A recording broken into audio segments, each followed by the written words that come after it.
If I could go back 10 years, I would definitely tell you that 10 years later, I would love you very, very much.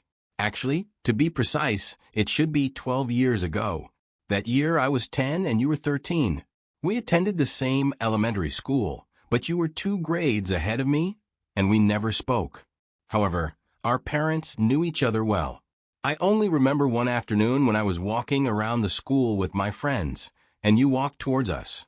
One of my friends leaned in and whispered that you liked her.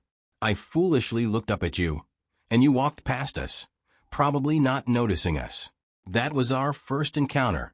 Later, you and your family moved to the city, and we never saw each other again. The next time we met was 10 years later, at the beginning of 2020. During summer vacation before the pandemic started, I returned home from school to attend a parent-teacher meeting for my younger brother, who was still in high school. After the meeting, I got on the bus back home and had to sit in the last row. At that moment, you and your brother also sat in the back. I didn't recognize you, but while you were chatting excitedly, you noticed me, but didn't recognize me until you saw my brother. You greeted me, but I can't remember exactly what you said. I knew you had just finished your military service, and your father was in the hospital due to illness. As the new year approached, the pandemic quickly spread. Not long after, your father passed away due to illness, and a month later, my uncle also died of cancer.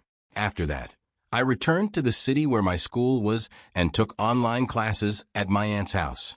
We occasionally kept in touch, chatting online, and you started commenting on my posts and joking around. By July, when I returned home for summer vacation, our conversations became more frequent. You mentioned wanting to meet up several times, but we never found the right opportunity. Until 2 days before the Chishi Festival, I decided to go play in a neighboring city with my best friend and planned to meet you afterward. You kept asking about my plans and reminded me to come back for sure. I teased you, asking if you were afraid I might run away, and you laughed, saying that even if I ran fast, you could catch up. I decided to postpone my trip to the next day. That day, when I went to the city, you were keeping track of my whereabouts. I asked if you wanted to meet up, and you said if I had no plans, you did want to. I agreed, and we set a time to meet in the afternoon. You were as happy as a child, saying you wanted to go watch a movie and drink milk tea. That afternoon, we spent all our time together. After the movie, it was mealtime, and we had coconut chicken, wandered around the mall, and went for tea. As it neared 8 o'clock, I said I needed to go to my grandmother's house to pack, as I would be staying at my friend's place that night and had to catch an early train the next day. You insisted on seeing me off and waited downstairs at my grandmother's place. I messaged you saying thank you for your trouble today, and you replied it was no problem. When I came downstairs, I saw you staring blankly at the large screen in the community square waiting for me. I found it both funny and touching. I walked over and patted you. When you turned around, I impulsively hugged you. You were taken aback for a moment before you embraced me back, ruffling my hair and saying how cute I was. I was a bit stunned. I was the one who hugged you, yet I felt my face getting hot. You took a taxi to my friend's place. I said I would get out when we arrived, and that you could go home after this ride. You agreed as if mesmerized. I patted you and asked if you would miss me once we parted ways. You eagerly said yes, and I laughed, not taking it too seriously. But when we arrived at my friend's place, you got out of the car. I foolishly told the driver to wait, but you told me you changed the destination on your phone. I was taken aback, got out of the car without knowing why I felt so moved. You said you changed it just a moment ago. I hugged you and said, "How can you be so nice?" This time you held me tightly and asked if we should be together. I was shocked and turned to ask if you liked me. You replied, "Didn't I make it obvious?" I embraced you again, incredulous, but filled with joy. I said I truly hadn't expected this, and then you kissed me. Many, many years later, I still remember the determination and light in your eyes when you confessed your feelings for me that day. Later, I jokingly said I would put you on probation before officially committing. You smiled like a fool, saying it made you feel soft and sweet inside, as if the whole world had brightened up. Then you asked if I would be willing to join you in working for the cause of socialism. To prepare for an exam, I returned to school on Chishi Festival.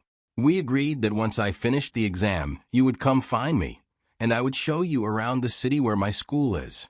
That evening, I received the flowers you ordered for me, my first bouquet. That night, I officially committed to you. You joyfully posted our hand-holding picture on social media.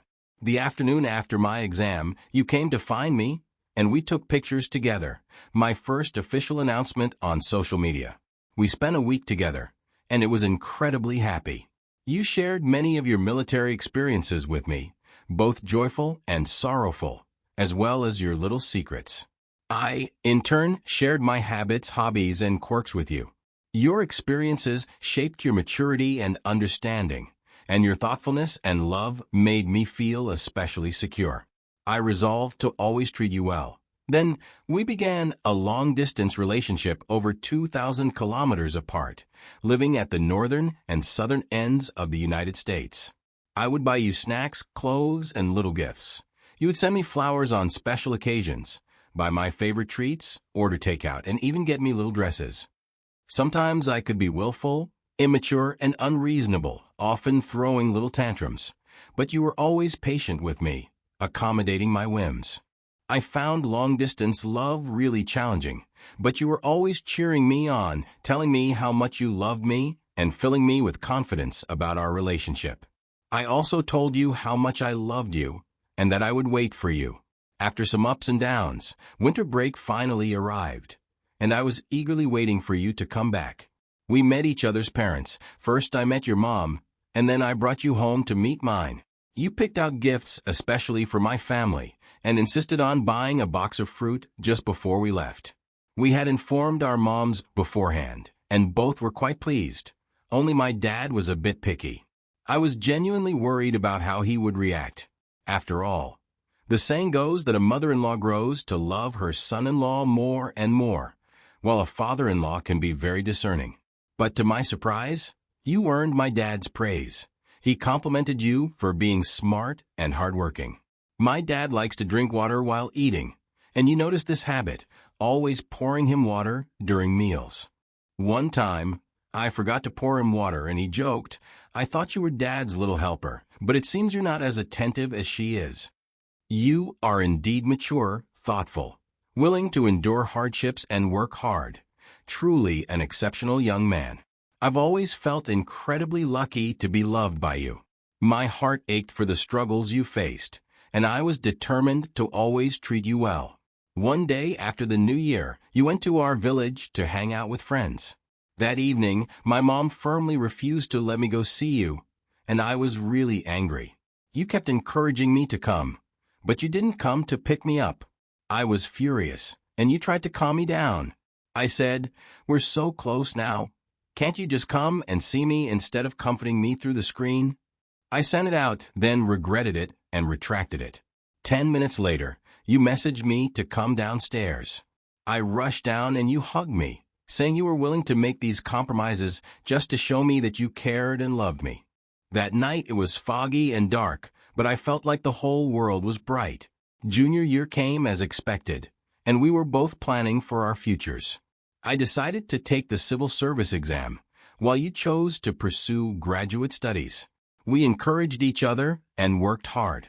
Long-distance studying was tough, with each of us busy with our own lives, filled with stress and challenges. We had originally planned to rent a place together during the summer break to study, but you suddenly changed your mind and chose to stay at school for better studying. We had a fight over this, which made me really sad, but we reconciled after talking it through. I struggled to adjust my state of mind, feeling anxious and unreasonable, lacking security, and thinking you didn't care about me. I often picked fights over trivial matters, even while you were trying to comfort me, putting pressure on you from both your studies and my emotions. But you never complained. You continued to care for me patiently and comfort me. My sister said she doesn't understand modern relationships, where the girl always throws a tantrum while the guy comforts her. It's really exhausting.